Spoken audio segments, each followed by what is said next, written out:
আসলে আমরা যারা কাছ থেকে দেখেছি, হ্যাঁ, আজকে ব্যাপারটা কিন্তু অনেক অকল্পনীয়। ক্রিকেটারদের সঙ্গে আমি দীর্ঘদিন কাজ করি, নিজে ক্রিকেট খেলছি, কিন্তু আজকের মতো এরকম ঘটনা, হ্যাঁ, এটা আমার এন্টায়ার কেরিয়ারে কিন্তু এরকম হয় নাই। হ্যাঁ, নিজের কোনো আত্মীয় স্বজন ক্রিকেট প্লেয়ার তো বটেই। সকালে টস করলাম, তামিম আসলো, রাফসান আসলো, দুই টিমের ক্যাপ্টেন। টস করে কিন্তু সম্ভবত ক্যাপ্টেনরা চলে যায়। তো গতকালকে আমাদের একটা মিটিং ছিল। সো সেই প্রেক্ষিতে তামিম আর আমি প্রায় আফটার টসের পরে 3-4 মিনিট কথা বলি, 3-4 মিনিটের মতো কথা বলি আমরা। তো কথা বলার পরে তো ও ড্রেসিং রুমে চলে যায়, আমি আমার দায়িত্বে চলে যাই। ম্যাচও কিন্তু স্টার্ট হয়। ম্যাচ স্টার্ট হওয়ার প্রায় একজ্যাক্ট টাইমটা বলতে পারতেছে আধা ঘন্টা 40 মিনিট পরে এনাম ফিজিও মোহামেডান স্পোর্টিং ক্লাবের আমাকে ফোন দিল, Tamim Iqbal feeling pain to his chest, so we want to shift him to the hospital. সঙ্গে সঙ্গেই আমাদের মাঠে অ্যাম্বুলেন্স ছিল, তামিমের গাড়িটাও সম্ভবত ছিল। আমি দেখলাম যে তামিম গাড়িতে উঠে চলে গেল। আমিও সঙ্গে সঙ্গেই কিন্তু অ্যালাউ করা হলো, চলে আসলো। চলে আসার পরে আমরা খবর নিচ্ছি যেখানে কী অবস্থা সব কিছু। তো বলতেছে না, মোটামুটি ভালো। আসার পরে ডাক্তার ইসিজি করালো। হ্যাঁ, আমাকে বললো যে ইসিজি করালো, তারপরে সম্ভবত ক্লোফেনাক জাতীয় বা সামথিং, আমি এটা মনে করতে পারতেছি না। তো একটা ট্রিটমেন্ট করালো।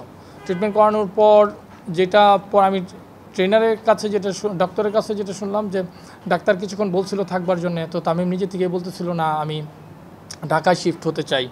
তো ঢাকায় যখন শিফট হতে চাই তখন ইতিমধ্যে সে তার ফ্যামিলি মেম্বার এবং হেলিকপ্টারের সঙ্গেও কথা বলে হেলিকপ্টার শিফট করবার জন্যে। হ্যাঁ, ওই সময়টাতে কিন্তু আমি মাঠে, আমাদের যে বিকেএসপি ডাক্তার ছিলেন এবং আমাদের ডালিম ছিলেন ট্রেনার, তার সঙ্গে কমিউনিকেশন ছিল। সো পরে যখন হেলিকপ্টার আসতেছে শুনলাম, আমাকে হেলিকপ্টার ম্যানেজার ইনফর্ম করলো যে সম্ভবত হেলিকপ্টার এসে তামিমকে নিয়ে যেতে পারে, মোহামেডান টিমের ম্যানেজার শিপন ভাই। তো সঙ্গে সঙ্গে আমার ক্লিক করলো। আমি আমার গাড়ি যেটা ছিল এটা নিয়ে আমরা আসলাম 1 নম্বর মাঠের দিকে। তো 1 নম্বর মাঠের যে উল্টো দিকে যে আপনার রানিং যে ট্র্যাক রয়েছে, ওই ট্র্যাকে হেলিকপ্টার ল্যান্ড করলো, অ্যাম্বুলেন্সটা গেল, পেছনে আমার গাড়িটা গেল। যাওয়ার পর আমরা যখন কাছে গেলাম, তামিম মানে কোনো কথা তো নাই, কোনো প্রকার জ্ঞান নাই, অচেতন অবস্থায়। তখন ডাক্তার, আমরা কিন্তু খুব ভরকায় গেছি যে আমরা কেন হেলিকপ্টারে তুলবো না গাড়িতে রেখে আমরা কী করব। ডাক্তারকে সঙ্গে সঙ্গে জিজ্ঞেস করেন, ডালিম পাঞ্চ করতেছে ওকে, কোনো মুখ দিয়ে ফেনা পড়তেছে এবং পালস 9, এরকম একটা সিচুয়েশান। তো ডাক্তারকে জিজ্ঞেস করেন, ডাক্তার আপনি ইমিডিয়েট সিদ্ধান্ত দেন যে আমাদের কী করা উচিত। বলছে আমরা যদি হেলিকপ্টার নিই it will take lot of time, he will miss the treatment, so একটা মেসিভ কিছু হয়তো, আমরা বরঞ্চ আবার এই হসপিটালে ফিরে যাই। সঙ্গে সঙ্গেই আমরা ডিসিশনটাকে কুইক নিতে হয়েছে, নিয়ে আমরা এই হসপিটালে আসলাম। আসার পথে রাস্তায় কোনো জ্যাম ছিল না। ট্রিটমেন্ট কিন্তু ডক্টর আর ডালিম দুজনে মিলে কিন্তু ট্রিটমেন্ট তার চাপ দিচ্ছে, সব কোনো কিছুই না। আসার 1 মিনিট আগে বলতেছে, দাদা একটু মনে হয় কিছু রেসপন্স পাওয়া গেছে মনে হয়। তো এদিকে কিন্তু আমরা কত তাড়াতাড়ি আমরা আসবো ওইটার দিকেই কিন্তু আমাদের কনসেন্ট্রেশনটা। ড্রাইভারও খুব দ্রুততার সঙ্গে প্রায় 4-5 মিনিটের মধ্যেই কিন্তু আমরা বিকেএসপি থেকে এখানে পৌঁছে গেছি।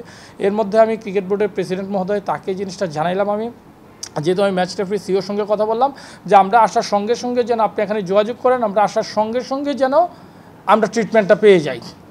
তো সব কিছু কি সৃষ্টিকর্তা সব কিছু আমাদেরকে একবার সমন্বয় করে দিচ্ছেন। তো আসার সঙ্গে সঙ্গে এখানে আমরা দেখলাম যে ডাক্তারদের পুরো একটা গ্রুপ রেডি, সঙ্গে সঙ্গে ইমার্জেন্সিতে নিয়ে গেল। নিয়ে যাওয়ার পর ট্রিটমেন্ট করলো, ট্রিটমেন্ট করার পরে সম্ভবত লাইফ সাপোর্টেও তাকে নিয়ে গেল। এক পর্যায়ে যখন সব কিছুই হচ্ছে তখন তারপর তাকে ক্যাথো ল্যাবে নিয়ে গেল। ক্যাথো ল্যাবে নিয়ে গিয়ে কিন্তু সঙ্গে সঙ্গে এগুলো কাজগুলো কিন্তু ডাক্তাররা খুব প্রোয়েক্টিভের সঙ্গে, খুব ভালো। আমি মানে শুরুর থেকে তো ছিলাম। এখানে তো আমাদের যে টিটু ভাই ছিলেন, মোহামেডান টিমের অফিসিয়াল টিটু ভাই ছিলেন, যে তামিমের যে সাইনটা করবে পেপারে, ডাক্তার যে নিয়ে যাচ্ছে এনজিওগ্রাম করবে, আমাদের সাইন করার কেউ ছিল না। হ্যাঁ, আমাকেই এই সাইনটা কিন্তু করতে হচ্ছে। এর মধ্যে আমি নাফিজের সঙ্গে কথা বলছি, আকরাম ভাইদের সঙ্গে কথা বলছি, ফারুক ভাইয়ের সঙ্গে কথা বলছি, ওরাও আমাকে বলছে না তুমি আমাদের পক্ষ হইয়া জিনিসটা করো।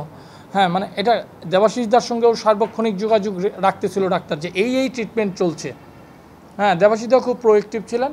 সো এই সার্বিক সমন্বয়ের ফলেই কিন্তু, হ্যাঁ, এবং আমাদের সিদ্ধান্তগুলোও কিন্তু খুব গুরুত্বপূর্ণ এবং যথাযথ ছিল, যে ফ্র্যাকশন অফ সেকেন্ডে আমাদের সিদ্ধান্তগুলো নিতে হচ্ছে। সো সব কিছু মিলিয়েই কিন্তু হসপিটাল কর্তৃপক্ষ বলি, আমাদের সবার সহযোগিতা বলি, সব কিছু মিলিয়েই কিন্তু আজকে তামিম ইকবাল এখন পর্যন্ত এই সার্বিক ডাক্তারের বর্তমানে আমরা এনজিওগ্রাম রিং পরানোর পরে বর্তমান অবস্থানে আছেন।